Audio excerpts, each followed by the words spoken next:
ရတဲ့ပတ်ဝန်းကျင်နာနာဘာဝလောကဆိုတာတကယ်ရှိပါတယ်။ရာတိုင်းမှာလည်းအကောင်းနဲ့ဆိုးဆိုတာအမြဲတမ်းဒွန်တွဲနေစမြဲပါ။အခုပြောပြမယ့်ဂိမ်းတွေမှောင်ပတ်ချမ်းတွေသည်လွန်ခဲ့တဲ့နှစ်တည်းကလူပြောများခဲ့ကြတဲ့တကယ်အပြင်လောကဖြစ်ရမှန်ဇလန်းတွေပဲဖြစ်ပါတယ်။အချို့သောအရာတွေကမမြင်နိုင်တဲ့နေပယ်ဒေတာအပိုင်းခြားလေးတွေမှာတကယ်တရှိနေနိုင်ပါတယ်။တိုက်ဆိုင်မှုတွေဆိုတာလည်းရှိပါတယ်။အဲ့တော့အမှောင်ပတ်ချမ်းဂိမ်းကန်၃ခုကိုတခန်းချင်းစီတကားလိုက်ခောက်ကြည့်ရအောင်ဗျာ။ကျွန်တော်ကတော့ဒိန်းကြပါโอเคဗီဒီယိုလေးမစခင် like and subscribe နဲ့ VPN လေးတွေချိန်တက်လာတဲ့ကြော်ညာလေးတွေကိုစောင့်ကြည့်ပေးကြဖို့တောင်းဆိုချင်ပါတယ်ခင်ဗျ။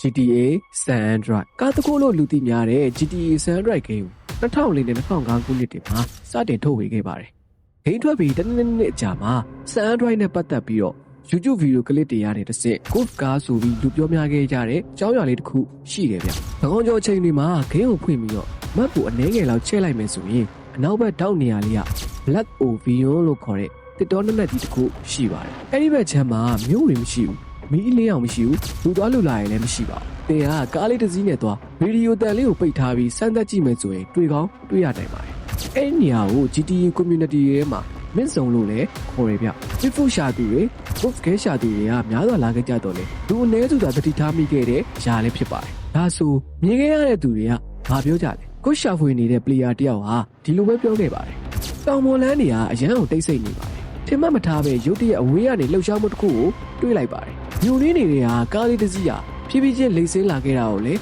သူမြင်ခဲ့ရတယ်ဗျ။ဒါပေမဲ့အဲ့ဒီကားလေးကမီးလည်းမပွင့်တာဘူးအင်ဂျင်တန်လည်းမကြားရပါဘူး။သူကားနဲ့မလန်မကန်လေးရောက်လာတော့ကားပေါ်မှာဘသူမှရှိမနေတာကိုလည်းတွေးလိုက်ရပါတယ်။ဂိမ်းရဲ့ဘက်ရလာလားဆိုပြီးတော့အနိကသွားကြည့်လိုက်တဲ့အခါမှာလေကားပေါ်မှာတအိုးတယောက်မှရှိမနေခဲ့ပါဘူး။အဲ့ဒီနောက်ဒီအကြောင်းအရာကလူပြောများခဲ့ကြပြီးတော့မဟန်တာပေါင်းများစွာလည်းဒီမထဲဝင်ပြီးတော့ဆန်းသက်ခဲ့ကြတယ်ဗျ။ GTA San Andreas ဂိမ်းရဲ့တောင်ပေါ်လမ်းတွေမှာသွားလာနေတဲ့ကားတွေဟာတကယ်ကို spawn ဖြစ်နေပြီးတော့တချို့ driver NPC တွေဆိုပေါ်လိုက်ပြောက်လိုက်ဖြစ်နေတာကိုလည်းသတိထားမိခဲ့ကြပါတယ်။တင်တယောက်တည်းစုံနေတဲ့အချိန်ဒီနေရာကိုရောက်သွားခဲ့ဒီနေရာတရားတော့တည်ခဲ့ရလားဒီကားအစီးရဖြစ်ထားတာလား driver များတည်သွားသလားဂိမ်းထဲမှာမဖြစ်နိုင်တဲ့ data တခုခုများကျန်နေသလားလို့ထင်ရလောက်ပါတယ် Bigfoot နဲ့ Golf ခဲရလည်းအဲ့ဒီချိန်ကာလတွေမှာဂိမ်းက officially အတည်ပြုခဲ့တဲ့ content တွေတော့မဟုတ်ခဲ့ပါဘူးဒီအကြောင်းအရာတွေကိုသိချင်ရင်တော့မှန်လေးတွေထဲမှာရေးသွားပေးခဲ့ကြပါနောက်ဗီဒီယိုလေးတွေမှာပြောပြပေးပါမယ်ခင်ဗျ Game Script ထဲမှာဟိုက Ghost Car Logic ဆိုတာပါမနေခဲ့ပါဘူးဒါပေမဲ့ Rockstar ဟာသူ့ရဲ့ဂိမ်းတွေတိုင်းကိုတကယ်လို့ရဲ့ Easter egg တွေကိုထည့်တက်တဲ့ company တစ်ခုလည်းဖြစ်ပါတယ်ရည်ရွယ်ချက်ရှိနဲ့ NPC driver မပါတဲ့ကားတွေကိုထည့်ထားခဲ့ရလဲဖြစ်နိုင်ပါတယ်ဒီ Ghost ကအကြောင်းအရာနဲ့ပတ်သက်ပြီး company ဘက်ကနေလည်းအတည်ပြုပေးခဲ့ခြင်းမရှိသလိုညှင်းဆိုထားခြင်းဘာတုံ့ပြန်မှုမှမရှိတာပါသို့တော်လေ GTA San Andreas ထဲမှာတော့ Ghost ကတကယ် player တွေကြုံတွေ့ခဲ့ရတဲ့အကြောင်းအရာတစ်ခုပဲဖြစ်ပါတယ်ခင်ဗျ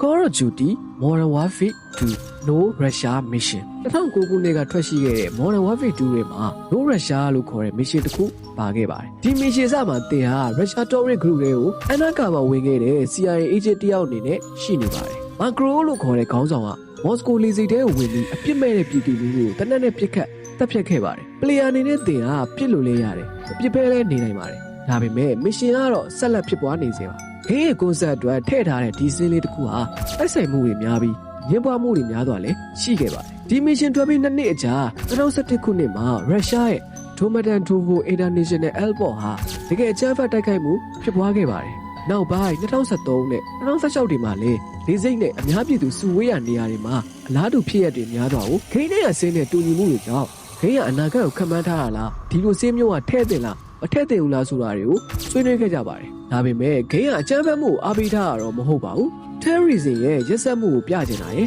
ဇာရိတာတွေကျိုးပြတ်နေတဲ့ undercover warfare ရဲ့တီလအကျိုးဆက်ဟာမကောင်းတဲ့ဘက်ကိုပဲဥတီသွားနိုင်တဲ့အကြောင်းပြောချင်တာပဲဖြစ်ပါတယ်။နောက်ပိုင်းဒီဂိမ်းကိုတချို့နိုင်ငံတွေက mission ကိုဖျက်ထားခဲ့ပြီးတော့တချို့ version တွေမှာတော့ player တွေကအဲ့ဒီ mission မှာမပြစ်နိုင်အောင်ပြောင်းလဲထားခဲ့တာလည်းရှိတယ်ဗျ။ကျွန်တော်ကတော့တိုက်ဆိုင်တယ်လို့ပဲထင်ပါတယ်။တိုက်ဆိုင်မှုတွေရှိတဲ့အခါသူမကိုလွမ်းပါ